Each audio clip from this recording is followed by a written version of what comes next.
بسم الله الرحمن الرحيم. السلام عليكم ورحمة الله وبركاته. الحمد لله رب العالمين والصلاة والسلام على خير خلقه محمد وعلى آله وأصحابه أجمعين ومن تبعهم بإحسان إلى يوم الدين. أما بعد، قال الله تبارك وتعالى: أعوذ بالله من الشيطان الرجيم، بسم الله الرحمن الرحيم. إياك نعبد وإياك نستعين. سامعین کرام، گزشتہ کئی دنوں سے آپ کے سامنے عبادت کیا ہے، دین کیا ہے، ان دونوں کے درمیان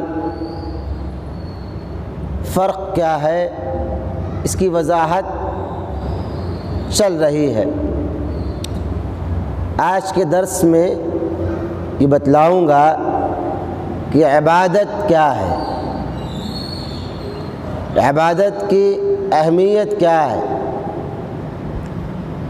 عبادت کی اہمیت ہم اور آپ اسی بات سے لگا سکتے ہیں کہ اللہ سبحانہ تعالی نے لفظ عبادت کو توحید میں شامل کیا ہے۔ توحید کی 3 قسمیں ہیں: توحید الوہیت، توحید ربوبیت اور توحید اسماء و صفات۔ جب ہم اور آپ سورہ فاتحہ کی تلاوت کرتے ہیں تو جو ابتدائی 4 آیات ہیں، اس میں اللہ سبحانہ تعالیٰ کی توحید کی 3 قسمیں شامل ہو جاتی ہیں۔ توحید الوہیت بھی ہے، توحید ربوبیت بھی ہے، اسماء و صفات ہے۔ یعنی ہر طرح کی عبادات کا حق ہم صرف اور صرف اللہ کی ذات کو مانتے ہیں، اور عبادت ہی کا مقام یہ ہے کہ اللہ سبحانہ تعالیٰ نے عبادت کا جو اصل لفظ ہے عین با دال، جسے عبد کہا جاتا ہے، جو عبادت کا اصل لفظ ہے جس سے یہ عبادت بنا ہے، اللہ نے پورے قرآن مجید میں اس لفظ کو 275 مرتبہ 275 مرتبہ اللہ سبحانہ تعالیٰ نے اس لفظ کا استعمال کیا ہے۔ سورہ فاتحہ کی آپ آیت دیکھیں، اللہ فرماتا: ایاک نعبد و ایاک نستعین۔ اے اللہ، میں تیری ہی عبادت کرتا ہوں۔ یعنی عبادت کی جتنی انواع، جتنی اقسام، جتنی شکلیں، جتنی صورتیں اور جتنی تدبیریں اور جتنی غور و فکر ہو سکتی ہے، سب کی سب تیرے لیے ہے، کسی اور کے لیے نہیں، اور تجھ سے ہی مدد طلب کرتے ہیں۔ یہ عبادت ہے۔ اللہ سبحانہ تعالیٰ نے اس کی اہمیت کو سمجھایا ہے، اسی لیے علماء کرام نے اس کی جو تعریفات بیان کی ہیں، اس عبادت کی اس عبودیت کی، ہم اللہ کی بندگی کرتے ہیں تبھی ہم عبد، اور ہمارے یہاں عبودیت کی صفت پیدا ہوتی ہے۔ عبادت نہ کریں تو عابد کہلائیں گے، معبود کہلائے جائیں گے۔ یعنی یہ عبودیت کی جو صفت ہے، یہ ہم کو تمام صفات سے اعلیٰ اور برتر بناتی ہے۔ اسی لیے علامہ شیخ الاسلام ابن تیمیہ رحمہ اللہ نے عبادت کی تعریف کرتے ہوئے فرماتے ہیں: ہی اسم جامع لِكُلِّ مَا يُحِبُّ اللَّهُ وَيَرْضَى مِنَ الْأَقْوَالِ وَالْأَفْعَالِ وَالْأَعْمَالِ الظَّاهِرَةِ وَالْبَاطِنَةِ۔ عبادت ایک جامع لفظ ہے، ایک ایسا لفظ ہے جس میں نہ کمی کی گنجائش نہ زیادتی کی گنجائش، اپنے آپ میں کمپلیٹ مکمل جامعیت اس کے اندر بھرا ہوا ہے کوٹ کوٹ کر۔ اللہ سبحانہ تعالیٰ نے اس لفظ کو اتنا محتم بالشان، اتنا عزیز، اتنا پیارا بنایا ہے کہ اپنے آپ ہی میں لاجواب ہے۔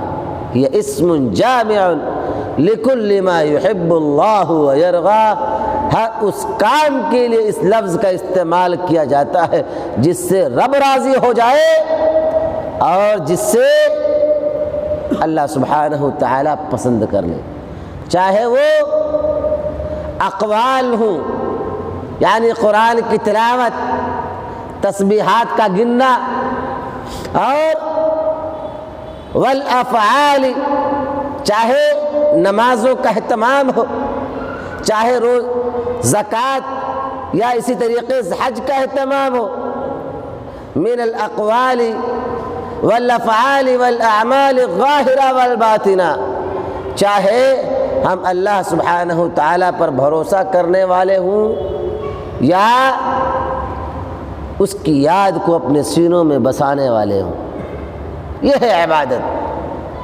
اور اسی کو علامہ ابن قیم رحمہ اللہ نے کتنی خوبصورت انداز میں بیان کیا ہے۔ فرماتے ہیں کہ عبادت یہ ہے کہ آدمی پوری محبت و شد و مد کے ساتھ اس کی طرف جھک جائے اور اللہ کی عبادت کے لیے اپنے آپ کو احب الاعمال کمال الذلہ، یعنی بہتر سے بہتر عمل کو اللہ کے حضور میں اپنے آپ کو عاجزی اور انکساری کے سانچے میں پیرو کر کرنے کا نام عبادت ہے۔ آپ نماز پڑھتے ہیں، اگر ہمارے یہاں خاکساری نہیں ہے، تذلل نہیں ہے، عاجزی نہیں ہے، تکبر ہے، کبر ہے، غرور ہے، تو ہماری عبادت کسی کام کے لائق نہیں ہے۔ عبادت وہ ہے جس میں انتہائی درجے کی عاجزی ہو، انتہائی درجے کی انکساری ہو اور اس سے بے پناہ محبت ہو، ہمارا دل، ہمارا ایمان محبت کے جذبے سے سرشار ہو تو وہ عبادت ہے، اگر ایسا نہیں ہے تو وہ عبادت نہیں ہے۔ اسی لیے اس کی تیسری تعریف کرتے ہیں، فرماتے ہیں کہ ہی الاعمال ما يتقرب به العبد الى اللہ سبحانہ وتعالی، ہر وہ عمل جس سے بندہ اللہ سبحانہ تعالیٰ کی قربت، اللہ سبحانہ تعالیٰ سے نزدیکی حاصل کرنے کے لیے انجام دے، یہ عبادت کہلاتا ہے۔ اور عبادت ہی ہے میرے بھائیوں جو خالق اور مخلوق کے درمیان تفریق پیدا کرتا ہے۔ عبادت یعنی جس کے یہاں عبودیت ہے، جو معبود ہے وہ عبادت نہیں کرتا، جو انسان ہے، بشر ہے، جو مخلوق ہے، جسے پیدا کیا گیا ہے، وہ عبادت کرتا ہے۔ آپ کسی بھی انسان کو دیکھ لیں دنیا میں، چاہے جس دھرم کا ماننے والا ہو یا چاہے جس مسلک کا چلنے والا ہو، چاہے جس مشرب پر وہ گامزن ہو، ہر کے یہاں عبادت پائی جاتی ہے۔ عبادت سب کے یہاں، طریقہ کیفیت الگ الگ ہے، لیکن عبادت سب کے یہاں ہے۔ جو سامنے سینہ تان کے کھڑا ہے وہ خالق ہے، جو اس کے سامنے جھکا ہے وہ معبود ہے، وہ خالق نہیں مخلوق ہے وہ۔ اللہ سبحانہ تعالی کے سامنے ہم جھکتے ہیں، ہم مخلوق ہیں، یہ صفت ہمارے یہاں سے نکال دی جائے تو اللہ اور بندے کے درمیان جو فرق ہے وہ ختم ہو جائے گا۔ یہ عبادت کا یہ وصف ایسا وصف ہے جو اللہ اور اس کے بندے کے درمیان تفریق پیدا کرتا ہے، اور اسی سے عبادت ہی سے میرے بھائیوں نجات کے، فلاح و کامیابی کے راستے کھلتے ہیں۔ اسے حقیر نہ سمجھا جائے۔ آپ جانیں، یاد کریں، آپ نے بہت سارے واقعات سنے ہوں گے، جانتے ہوں گے۔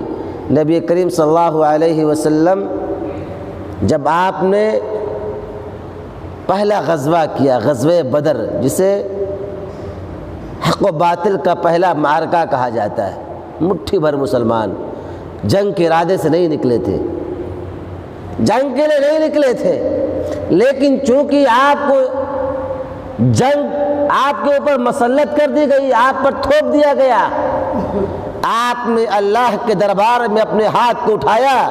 اور یہ بھی یاد رکھیں کہ دعا یہ عبادت کی جڑ ہے، عبادت دعا کے بغیر خالی ہے۔ آپ نے ہاتھ اٹھائی اللہ کے دربار میں اور فرمایا پروردگارا، یہ مٹھی بھر جماعت اگر آج شکست کھا گئی، اگر یہ ہار گئی تو روئے زمین پر قیامت تک تیرا نام لینے والا باقی نہیں ہوگا۔ آپ دعا کرتے جا رہے تھے، آپ کی آنکھوں سے آنسو گرتے جا رہے تھے۔ آنسوؤں کا گرنا بھی عبادت ہے، آنسوؤں کا گرنا بھی عاجزی اور انکساری کی علامت ہے۔ اللہ سبحانہ تعالیٰ نے سنی، کیونکہ دعا بھی عبادت ہے۔ معرکہ آپ کے سامنے ہے، فیصلہ آپ کے سامنے ہے۔ آپ نے یہ بھی واقعہ سنا ہوگا کہ 3 آدمی غار میں چھپ گئے تھے بارش سے بچنے کے لیے، مصیبت سے، حادثات سے بچنے کے لیے، طوفان سے بچنے کے لیے۔ راستہ بند ہو گیا، اللہ کے دربار ہاتھ اٹھاتے ہیں، دعا کرتے ہیں، عبادت کرتے ہیں۔ اللہ سبحانہ تعالیٰ ایسی جگہوں سے راستہ پیدا کرتا ہے کہ جہاں مرنا یقینی تھا۔ یہ میرا رب ہے، یہ ہمارا رب ہے، جس سے ہم عبادت کریں تو نجات کے راستے کھولتا ہے۔ اس سے مانگے تو مشکل میں بھی راستہ نکالتا ہے۔ اور عبادت جب ہم اور آپ کرتے ہیں تو ہم اپنے پروردگار سے قریب ہوتے ہیں، اور قربت کے ساتھ ساتھ عبادت یہ روحانی غذا ہے، یہ روحانی غذا ہے، دل کا سکون ہے۔ اللہ سبحانہ وتعالی فرماتا ہے الا بذکر اللہ وتطمئن القلوب، اللہ کو یاد کرو، عبادت کرو، اس سے دل جو بے چین ہوں، مضطر ہوں، پریشان ہوں، راہ پا جاتے ہیں اور سکون اور چین انہیں نصیب مل جاتا ہے۔ اللہ کو یاد کیا جائے، اللہ کو پکارا جائے، اللہ سے عبادت کی جائے۔ اگلے درس میں آپ کو بتاؤں گا کہ عبادت ہمارے جسموں کے لیے، یہ ہماری روحانی غذا کیسے ہے، اس کی کیا کیفیت بنے گی، انشاءاللہ اگلا درس آپ کے سامنے رکھوں گا۔ پروردگار سے دعا ہے کہ مولا ہم تمام مسلمانوں کو صحیح معنوں میں پوری عقیدت و محبت کے ساتھ تیری عبادت کی توفیق عطا فرما۔ الہ العالمین، ہمیں تیرے سامنے عاجزی اور انکساری کا انتہائی اعلیٰ نمونہ پیش کرنے کی توفیق عطا فرما۔ الہ العالمین، ہم تیرے سامنے اتنے پست اور کمتر ہے مولا کہ تیرے سامنے ہماری کوئی حیثیت نہیں ہے، پھر بھی مولا ہماری عبادتوں کو قبول فرما لے۔ الہ العالمین، ہم تمام مسلمانوں کو سچے طور پر اپنے دین سے، اپنے ایمان سے، اپنے رسول سے، اپنے اللہ سے جڑنے کی توفیق عطا فرما۔ آمین۔ السلام علیکم ورحمۃ اللہ وبرکاتہ۔